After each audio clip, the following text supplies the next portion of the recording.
Hey. All right. Yo, yo, yo. Good morning. Oh man, really hope we have a better day today than we had yesterday. Goodness gracious. Listen, guys. Pardon me, I'm like never late. I'm just barely making it on time today.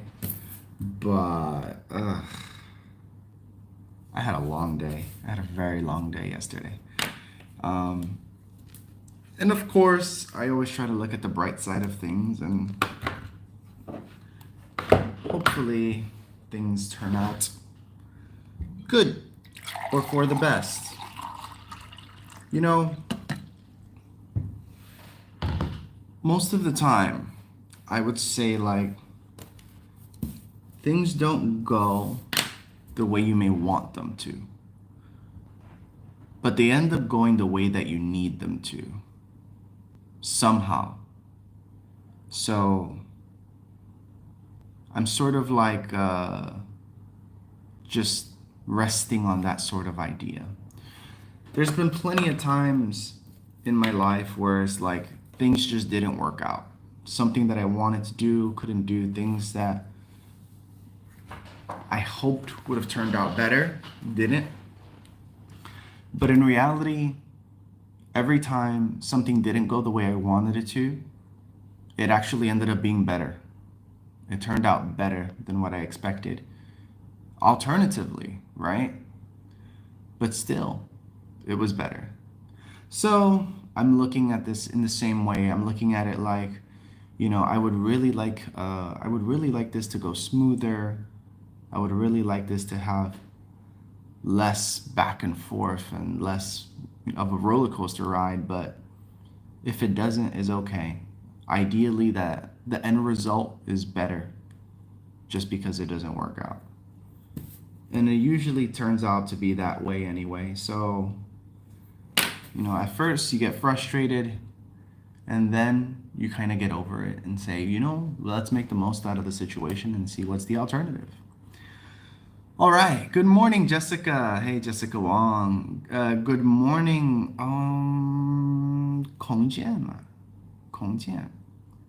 Hey, good morning, Liu Wei, Canary, Maya, Iris. Hey, morning, Pi. Okay, nice and busy already. Yeah, I'm definitely on time now instead of early, that's for sure. Hey, Hamza, Steven, good morning, guys. Usually when I get on, within 5 minutes, I'm only talking to like 7 people. But now, once I started talking, there was already almost 50, like 45 people. That's pretty crazy. Hey, good morning, Amy. Good morning to you. And Alexander. Interesting name. Yeah. So, yeah, we had a very long day yesterday. Let's put it like that. And I'm just thinking like, you know what? If it doesn't work out, it doesn't work out. And there must be a reason for it. There must be a better situation. So that's what I'm sticking to. So yesterday we were talking about loneliness, and in particular, the part that I was really focused on was what do you do about loneliness, especially when you are traveling, right? This is a sort of unusual circumstance, but when you travel for work or business or whatever, you often encounter situations where you are by yourself. Either you're staying at a hotel or Airbnb or whatever, but you're just by yourself. And obviously, that loneliness tends to creep in. So I gave a few different suggestions in terms of, being able to socialize and network with people. And the two groups that I focus on, just for me, are the language exchange groups, people who go to different events, who speak multiple languages and often travel, and then the dance groups. So these are usually the two groups that I focus on, no matter where I go in the world. So Latin America, Europe, North America, Asia, even in South Africa, like it doesn't matter.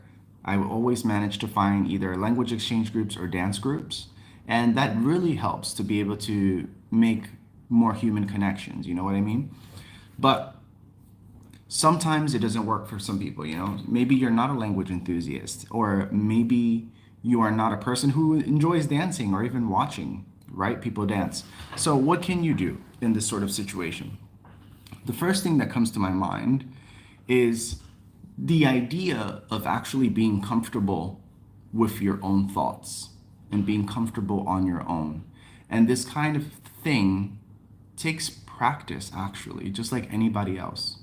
Literally takes practice. And if you don't spend time alone, like when you're at home or in your hometown or your neighborhood, whatever, if you don't spend time on your own, within your own head, with your own company, and I don't mean spend time alone at home, I mean like you can go to a cafe by yourself, you can go have a dinner by yourself, you can go to an event by yourself. And actually, this is a pretty healthy thing to do. Yes, naturally, we are social creatures, but sometimes there are many situations where there just aren't other people available. And if you learn how to manage your own thoughts and your own emotions so that you are comfortable being by yourself, then this won't actually be an issue. So that's one thing that I would encourage. If you are a type of person that maybe you don't really get drawn to a particular group like I am, in terms of like the language exchange groups, the traveler groups, or the dance groups, this kind of stuff, then the alternative, in my opinion, would be getting comfortable with being alone. Of course, you should definitely be spending time with other people, but the more you get used to that rhythm of being in your own thoughts and being by yourself and just enjoying your own company, then the easier it is for you to do it when you don't have that choice. Okay, I'm just glancing over what's going on the YouTube side. Give me a second. Uh huh. Uh huh. Wow, that's interesting. Wow, the comments, dude, the comments on the YouTube side are insane. But I guess it's because it's nighttime over there and all the crazy people are still awake. Hey, good morning, Bless. Good morning, Ice Blue. And who else just came in? We got Cloud. We got the Yun. Good morning to you, buddy. Oh, thank you, Auntie, for all the 爱心，谢谢你哦，谢谢你的爱心. Thank you very much. So, let's carry on, folks. A good way to spend time alone usually is you get a really good book and you spend time reading that book and you distract yourself mentally or psychologically, and that helps. Some people like meditation. Personally, I don't do meditation. It is not my thing. I don't really understand it. I don't know how it works, but I know that it's good. I know it's good because a lot of people I know have told me that they meditate and it makes them feel good. It gives them peace of mind. It gives them space, kind of thing. Again, I don't really understand it, but if that's something that would work for you or you haven't tried it, maybe you should. Maybe you should. But yeah, outside of that, I would definitely say that my meditation is like when I study. When I spend time by myself, just going into a topic and looking for articles and trying to understand new concepts, to me, that is my meditation. I spend time by myself. I remove myself from the rest of the world. I ignore everything and everyone around me, and I focus on that thing. But it is a little bit different from like if you are studying because you have a class or you have something you need to prepare for school or something you need to prepare for your project at work, like this kind of thing. That's very different when you are studying something just because you feel like doing it, because you have, I don't know, some sort of internal curiosity about the subject. That feeling is very different from having an assignment that you have to complete and then doing your research or doing your study because you need to finish the assignment. You have a sort of, you have external motivators that are sort of pushing you to do that. But when you have internal motivation to do something, the feeling is quite different. So for me, I think that that works very well. It works as my own style of meditation. Sometimes I just want to learn about things that are not really relevant to what I do, to my work, and that's okay. It's usually not a total waste of time, but it does give me space. It does give me mental space.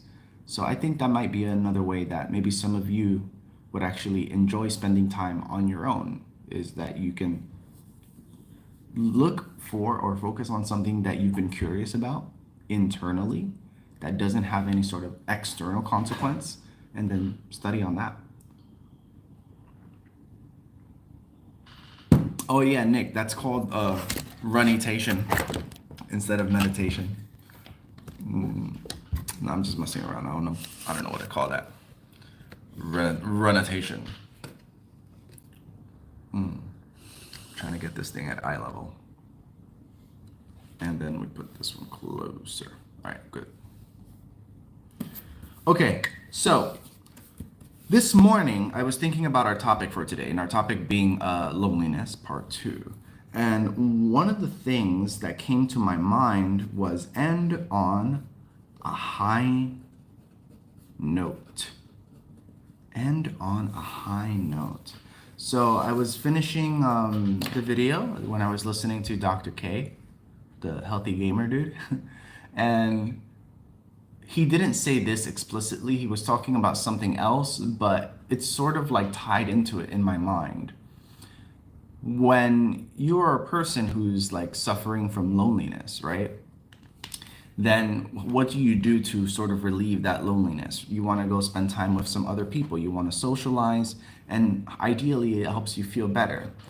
But you kind of have like this perpetual cycle of like, if you have social anxiety, then being around a lot of people or spending too much time engaging with other people can make you anxious. So you run away from that and you go ahead and spend time on your own. But then spending time on your own makes you feel lonely. So it's like, it's a perpetual cycle. It just goes back and forth like a ping pong ball. It's pretty terrible. So when he was talking about that, what came to my mind was, why not just end on a high note? Maybe just end on a high note, and you will feel so much better about the situation. And frankly, that's how I deal with most of my issues, like the things that I don't want to deal with so much, or didn't actually gotten better with. So for example, weight training, exercise, push-ups, whatever, right? I don't like to exercise to exhaustion. I don't like to work out until I feel like drop dead tired. It doesn't work for me. I really don't like it. I don't enjoy it. I don't like the feeling of exhaustion. I don't like the feeling of being sort of burned out. So what I end up doing is, when I do weight training, sure, I can do my sets and my reps until failure. That's okay. But I won't do it to the point where I feel exhausted. If I feel weak in my arms or legs or something, that's okay, but not to feel exhausted like in my chest. And because I finish or I stop before I get exhausted, I stop while I feel good. The next day, I can do it again. And after that, I can do it again and again and again. So my perspective on terms of, if you're dealing with loneliness and you're dealing with social anxiety, this is what I think might work. It might be the better solution, is that you spend time by yourself. You spend time on your own, enjoying your own company. While it feels good, during the time that you are alone and you feel good about being alone, then that is the time where you need to start looking for other people. That is the time where you need to start organizing some outings or some meetings or events or dinners with people while you are feeling good about your alone time, so that you don't really need to get to the lonely or depressing side of that situation. Okay, now let's flip it to the other side when we're talking about like the social anxiety end. So I would say the same thing. Let's say you went to a party and there's like, I don't know, 20, 30 something people there. There's a lot of people talking, there's a lot of back and forth. And maybe at first you feel really good about it. You're like, okay, I'm outside, I have people around me, and I feel like I'm doing something. I kind of feel alive. That's good. If you are still in that moment where you feel good, like you're feeling almost like a little bit of a high about being with other people, then that means, hey, it's probably time to start heading out. And I know it doesn't sound right. I understand, right? If you disagree, it's okay. I understand it sounds wrong. But hear me out. When you leave an event or you leave in a situation where you're at a high point, where you feel good about it, and then you remove yourself, you choose to remove yourself while it still feels good, it makes it that much easier to come back to it later, to come back to it tomorrow. So this is what I mean. If we're looking at loneliness in that respect, and if we're looking at social anxiety in that respect, then I think it becomes much easier to strike that balance. It's just like the same logic that I use for when I exercise or when I study Chinese or anything like that. It's the same logic. I never study to the point where I feel exhausted or frustrated with the topic. If I feel good about it and I feel like I got something of value, then I stop. I'm like, oh, this is good. That's interesting. Stop. Right there, I have to stop because I still feel good about what I'm looking at. I still feel good about what I'm learning. So that means that next time I will feel motivated, I'll feel encouraged to continue and maybe even carry on longer. Okay, let me catch up a little bit with the comments. Run notation. Oh, I made that up, Nick. I made that up. Good morning, Miss Sun. One is lonely when he is on top of the mountain. Oh, that's a big one. That's a big one, dude. Yeah, I get you. I get you. You know what they say, right? Like they say it's lonely at the top, right? This is where that kind of comes from. So I would definitely agree with you, buddy. It is definitely lonely on top of the mountain, depending on where you came from and what the top of the mountain looks like for you, right? Do we actually want to get into that though? Or does it matter? You let me know if you want to get into that. I think we can, but I also have a lot of talking points to cover. If I touch on it really quick, I've said to people about networking and socializing when you're trying to reach out to somebody who you think is like too important or too above your level, too far away for you to talk to them, you're probably wrong. You're probably wrong because like our friend here, what is it? Gong Shui. Gong Shui says, right? It's lonely at the top of the mountain. Actually, that is quite true.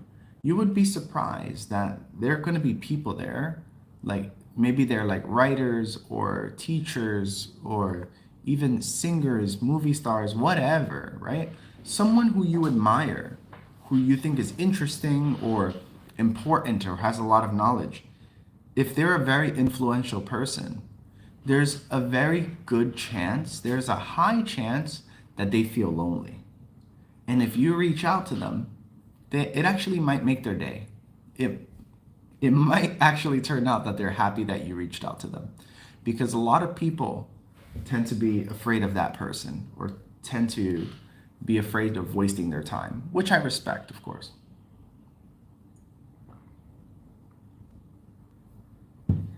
Hey, good morning, Yen. So, you guys have heard the example of the most beautiful girl in the bar is usually the loneliest girl in the bar, or something like this. I'm not sure like how well it applies here necessarily, but at least in like the Western idea is like this. when you see a girl, it doesn't matter if it's a bar or a party or the mall or the cafe. We just use the bar as an example, right? Okay, let's use the cafe as an example. Let's be even a little bit more extra appropriate, okay? So you see this girl at a cafe, or this guy, it could be a guy. Usually the example's a girl, but you see this girl at a cafe. She looks amazing, incredibly beautiful, very well dressed, very clean look, very neat, organized with her hair, the way that she flips through the pages, going through the books, or the way that she walks when she's going to her seat, whatever. Everything about her just seems captivating. And I don't mean this in a romantic way. So if you are a woman and you're listening to this, you should also know what I'm talking about. So if you are a girl or you are a woman and you're listening to this right now, tell me, have you ever been in a place where you saw a girl and you thought, wow, she's so beautiful and she's so graceful? So have you ever been in this situation? Not romantically, not that you find them attractive, but you yourself as a woman, you can see another woman and appreciate her. Have you ever experienced this? Because if you have, then you will understand what I mean. It's not like the gaze of lust or anything like that. It's just a matter of being able to appreciate the beauty of another woman in a space, right? So, a lot of women would look at that girl in the cafe and they would say something to themselves like, wow, she's so beautiful. I wish I could be more like her. Her life must be so amazing, and so on, so forth, so on, so forth, right? Let me tell you guys something. When I was in New York City, I was modeling for like 4 years, give or take. And I was doing some daytime TV nonsense and stuff. But I did modeling and did some runway, did some stuff. I knew a lot of beautiful people, a lot of beautiful girls. They're just so amazing, so gracious in their body language and just the way they speak, the way they walk. Everything was so perfect and beautiful about them. But they were always so, it felt they were always so lonely. And I think like there's a reason for that. And the reason is more about people are afraid to approach that girl, even as a friend or as something else, whatever. But a lot of people, most people are afraid to approach that girl, either because they find her intimidating or they find her out of the league or there could never be something that we have in common. What could I possibly talk about with this girl? There's just something about it. And because people are less willing to approach her, and then if she approaches you, then it may give you the wrong idea. Then that in turn makes her feel extra lonely. Now, I think that usually men have a different way of expressing this sort of loneliness or this sort of like misalignment, let's say. Because for men, a lot of the time, it becomes a matter of going through as many as you possibly can to try to fulfill that emptiness you might feel, that loneliness you might feel because you cannot seem to have or find a genuine connection with someone. But for women, generally speaking, when they are that kind of person, they feel that loneliness because people are afraid to approach her. That's pretty, like, boo-hoo, a beautiful girl, but she's lonely. Wow, I still wish I was her, right? But you got to consider, like, their life might not be as amazing as you may think just from the appearance, just from the surface. Because a lot of these beautiful girls, these really graceful, beautiful girls, they tend to either be very lonely or they tend to attract the attention of really bad people. So people who are either abusive or manipulative, jealous, controlling, so on and so forth. People that feel entitled because they have status or they have money or something like that. So tell me if you guys do you think I'm right about this? Do you agree or disagree? The most attractive girls, unfortunately, tend to attract the worst kind of guys. Do you think that is true or not? So I believe, in fact, when a girl is really beautiful, really attractive, really graceful, they tend to attract really horrible guys. Not even just horrible guys, they also tend to attract really horrible girls. Like, you ever, if you know what I mean, like the mean girls concept, where they're jealous of her, so they want to get close to her, so that they feel like, okay, well, I got her where I want her, and I can embarrass her to make myself feel better. So, being the beautiful and graceful person in the room sometimes is not as great as it may seem from the outside, unfortunately. All right, let me catch up with the comments, okay? 1 second, guys. Is this suitable for men? Yeah, I think so, dude. Let's see. Starring says, hello, Comet. I can understand you very clearly, but I have trouble understanding Americans in daily conversation. I guess you need to watch more TV shows, my friend. There's a lot of really good American TV shows and movies, and you'll get used to listening and hearing and understanding the accent very easily. 文土自在, they are just normal people with beautiful appearance. Interesting. Let's see, definitely true. Sometimes yes, but not necessarily. Yeah, of course, Kay. Okay, so what kind of man does a normal girl attract? Hey. The topic is loneliness, okay? We're not talking about attraction. We can talk about attraction when I get back, okay? That's a different topic. I was just using it as an example. But I would tell you, like, just in general, though, in general, normal people tend to attract other normal people. Yeah, there are many situations where a normal person can also attract someone who's very powerful or rich or high status that may want to abuse them or manipulate them for their own gain. This is very, very true. But it usually tends to happen to people who are out of the league of normal people in terms of their beauty, their appearance, their grace, this kind of thing. Yeah. Yes, Amy, 8 a.m. Monday to Friday.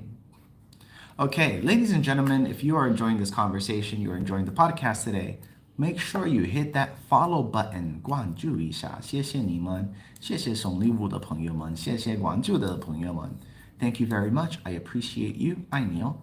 And remember, if you want to add my WeChat, the WeChat ID is the same as my channel name, Comet Live. So if you search for Comet Live, you can add me, send me a direct message. If you want to suggest any topics for the live stream, if you have any questions about personal development or business consulting, you can contact me directly through there. And I want to give you guys a heads up once again. I already got my flight, so I am leaving at the end of the week. I'm going to be traveling. And remember, when we travel, if you don't have certain clearances, when you travel, you cannot do a WeChat live stream. So I won't be able to do the live stream or the podcast next week. I will be able to finish this week, but next week I won't be able to live stream.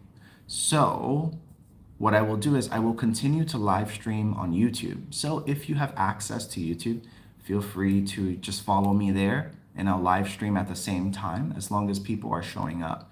But when I come back, right, when I come back to China, then I will continue doing the live stream. And what I'll do meanwhile is that I will post videos about the topics and the things I want to talk about. I will post it on my channel and the videos will be unedited. So it won't be like my normal videos where it's like fast paced and a lot of animation and emojis and subtitle. I'm going to post normal videos while I'm traveling every day at 8 a.m. or 7:30 a.m. I'm going to post normal videos and that will be my substitute for the live stream or the podcast while I'm traveling if you don't have access to YouTube. So just look out for that next week in the morning, like next week, 7:30 or 8 a.m. Just go on my channel and just see if I uploaded a new video and what I'm talking about.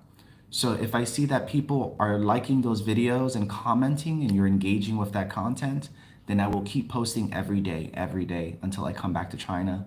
But if nobody watches those videos and nobody engages, then I will just stop posting. But yeah, that's basically it. I just wanted to give you guys a quick update, okay? Yeah, I'm gonna be bouncing around Europe, my friend, to like a whole bunch of different countries and gotta meet a bunch of different people. So I should be back in December. I should be back like hopefully the first week of December, something like that. I'm not 100% sure because it depends on how long the trip really takes. Let's carry on. Let's carry on. Okay, so let's see. I want to take a look at the talking points because I didn't get to cover more than one talking point yesterday. Let's take a look.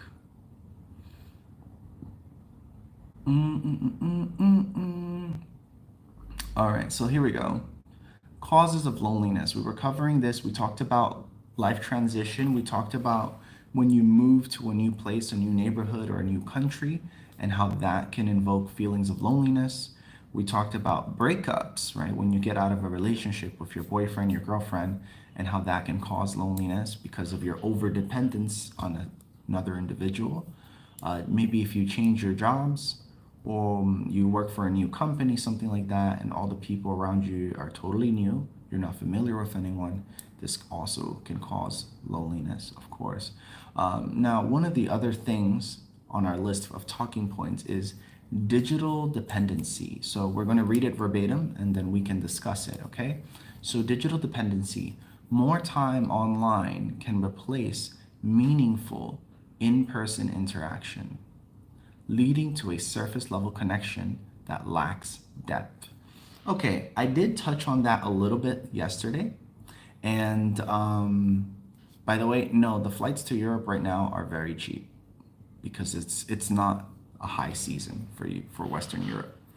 Anyway, when we're talking about digital dependency and those surface level interactions with people, this is very true. I spoke about this yesterday. Like sometimes I would go on Discord, for example, and I will try to find groups that talk about things that I'm interested in. And I like to do that because on Discord, there's going to be people there in real time. Like right now, there's a people in a group talking about learning French. You know what I mean? So I really do like that sort of engagement, that sort of interaction. But the problem is that many times those interactions, they lack depth. And I think that we can see it today. We can definitely see it today in the way that people are behaving. So in a live stream last night, there's a guy, his name is Sunny, and he was touching on this topic about how maybe like Gen Z folks have always had social media and phones and internet from the time they were born. But for a lot of us from the generation before them and before that, we had a transitional phase. We had this phase where you didn't have a phone everywhere you went. You didn't have social media. And then we moved into slowly getting into social media, getting into videos, text messages, groups, things like that. And then we're like digitally connected to everyone thereafter. So we understood the difference between the two spaces. But unfortunately, I'm not sure what the solution is, right? But unfortunately, right now, we have the situation where we have a generation of people who are becoming adults for the first time, and they don't have a concept of what is life without the internet and what is life without social media.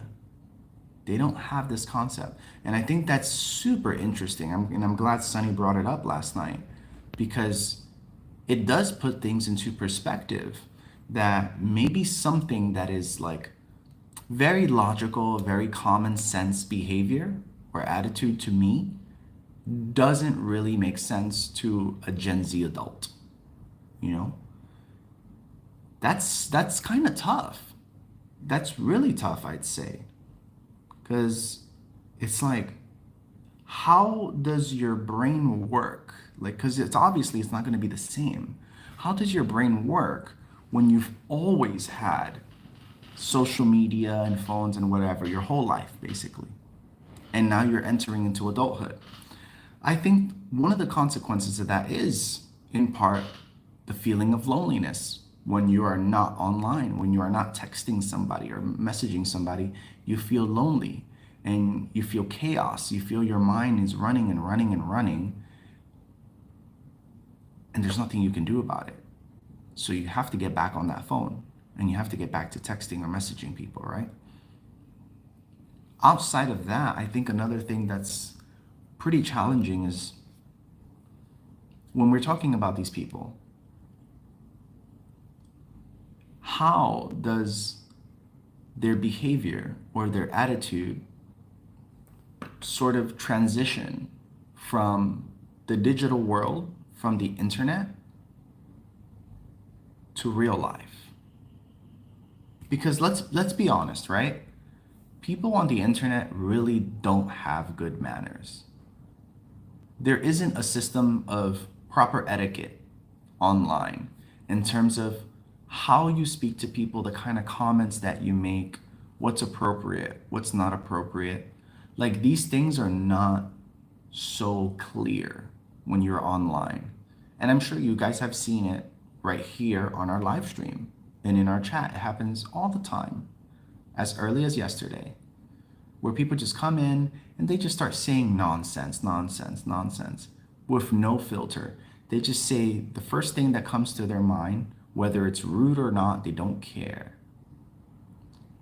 So when you are used to always interacting with people in this way online, and then you meet people in person and interact with them in person, a lot of that attitude spills over to the real life. And you sort of forget that, hey, when you speak to people in real life, the way you speak to them in the internet, you might get punched in the face. So this is actually quite a tough thing to deal with, I think, and it is definitely worth a discussion. I'm probably gonna make a note. Let me see. New Gen Z adult etiquette.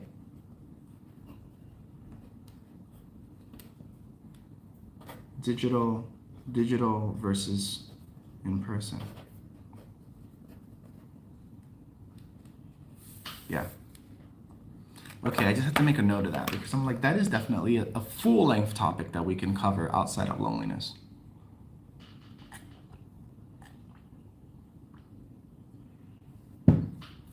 Yeah, I would definitely say yes. Just being in the digital world is highly addictive, but outside of the addictive part is just a matter of how your behavior can change a lot based on your interactions online. Your in-person behavior changes a lot. Okay, let's continue. Okay, the thing is, when you are talking to people online, when you're talking to people on the internet, you're much more direct, you're very much to the point, and you kind of just say the first thing that comes to your mind. A big reason for this is the distance, first of all, that you have to those people, number one. But number two is the anonymity. The fact that they don't actually know who you are. They don't actually know where you are. So you might feel this sense of confidence or safety that you can say whatever you want without consequence because no one actually knows who you are. Now, the problem comes in where you are so used to having those interactions that once you meet people in real life, in a real life environment or setting, that attitude spills over and you don't realize that every human has depth. Every human has their own personality, their own characteristics, their strengths, their weaknesses, their flaws, their trauma, their experiences. There are so many nuanced things about the mind of every human, right? And you don't really appreciate that when you don't engage with people in person, when you don't get to see or witness their body language, their tone of voice, their facial expressions, their mannerisms. All of these elements matter. I don't know if you guys know this, but the quote is something like 70% or 80% of communication is body language. I'm sure you guys have heard something like this before, right? Obviously, I learned this in communications class many years ago. But yeah, I definitely believe that that is totally true. And I believe that to be true in part because I've experienced it. I've been in plenty of a situation where long term I spend time with people who don't speak a common language with me, that we talk to each other, but actually we purely communicate on nonverbals, purely communicate on body language. When I first came to China, that was all that it was. I didn't speak Chinese. Most people didn't speak English. Vast majority of people didn't speak English. So I was often in these interactions and in these friendships with people where it's just body language and nonverbals because we actually didn't have another way to communicate. But we understood that we like each other and that we're both cool people, so we should hang out. I don't know how we came to that conclusion, but we did. So when we're talking about this digital exposure to other humans, it is definitely very surface level. It is definitely something that doesn't go deep enough to understand and appreciate the human for who they are, if that makes sense. Wow, True Dao, that's a really clever one. You should copyright that. Lonely with body, together with mindset. Very nice. Yeah, I know. It sounds like you feel a lot like that, Gong Shui. Sounds like you feel so much like that. Okay, let's go through one more of the talking points and we will be set for today, ladies and gentlemen. All right, so the next one. Let's read verbatim on this one. Cultural expectations.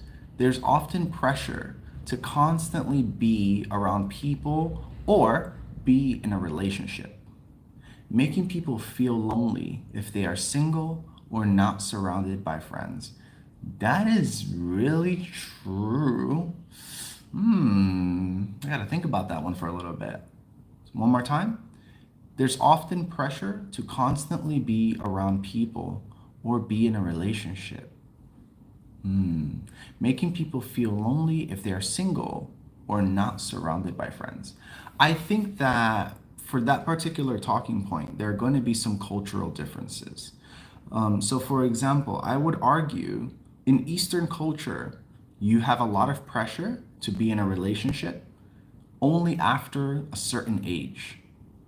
After a certain age, everybody is trying to pressure you to date or to be in a relationship. But before that age, that's not really a priority. Even your friendships are not a priority.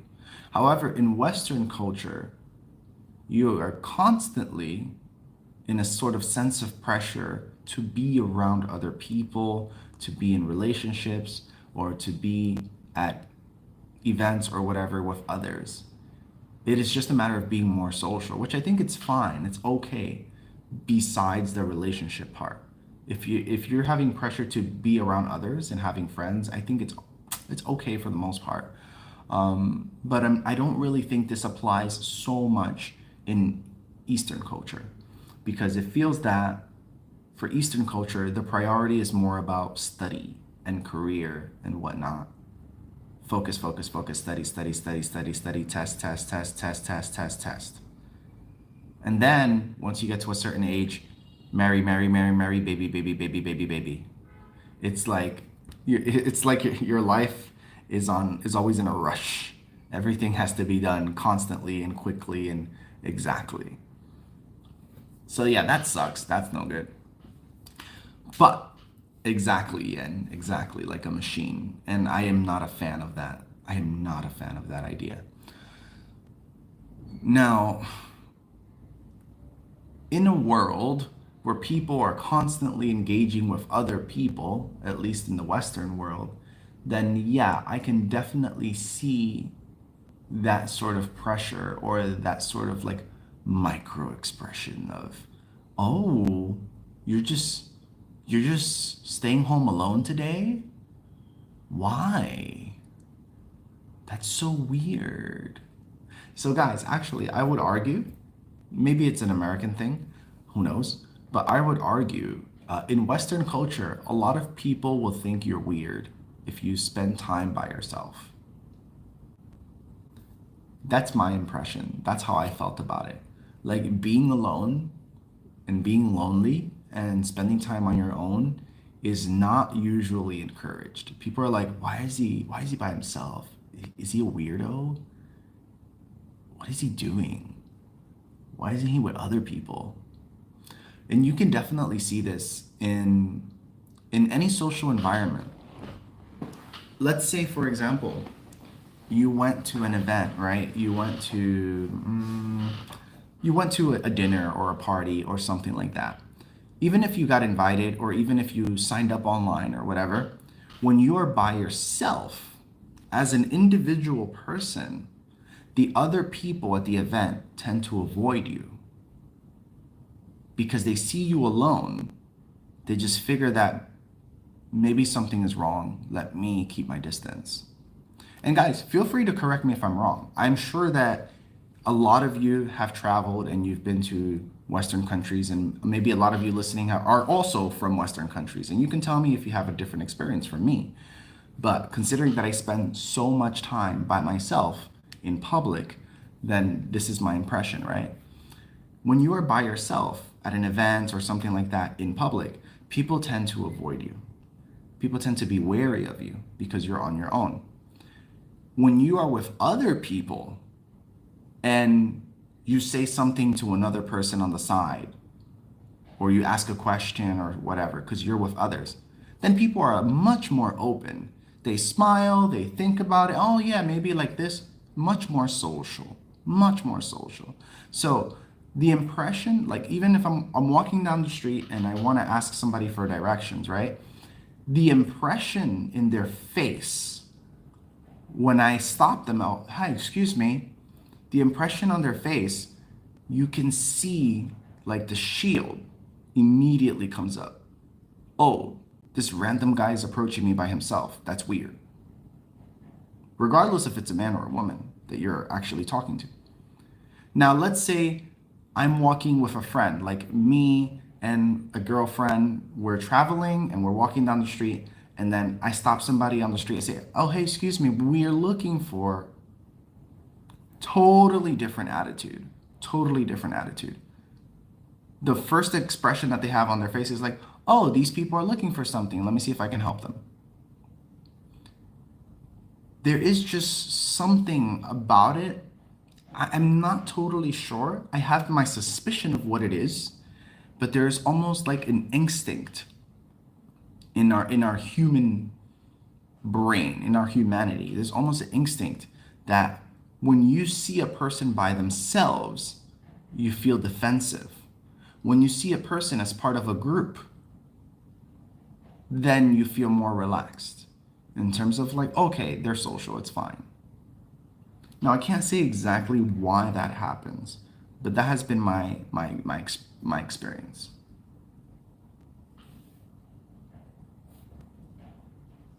Maybe enjoy loneliness to enjoy solitude. I hear you.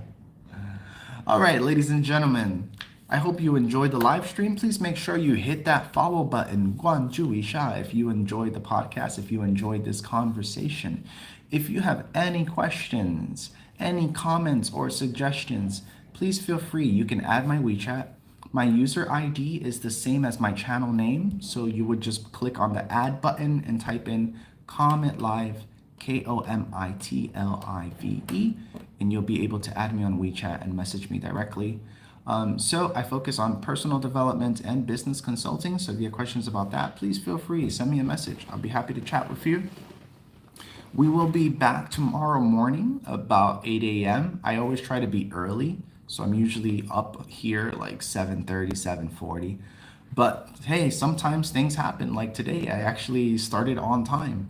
And you know what I mean when I say on time? On time for me is late, which is not really, really normal. Anyway, once again, I will be traveling at the end of the week. So from next week, we will not be having our live stream or our podcast on WeChat. So I will be posting the videos every day at 8 a.m. I will be posting videos covering the topics that I want to talk about based on what I do on YouTube. And then, you guys can check out those videos every morning until I come back to China and comment, like, engage with that content if you want to see more of it. And if there's no engagement, it's okay. I just won't actually post those videos. And if you also want to continue listening and watching, you can actually follow me on YouTube as well. And if you have access to the tube, you'll be able to keep up with the podcast more or less at the same time. And it shouldn't be a problem. All right, so with that said, Europe. With that said, ladies and gentlemen, thank you so much for being here with me this morning. I hope you have a wonderful Tuesday.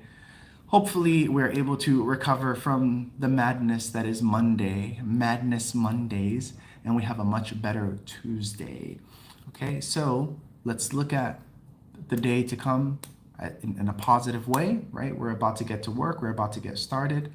Look at every situation as an opportunity, every situation as a chance to learn something new.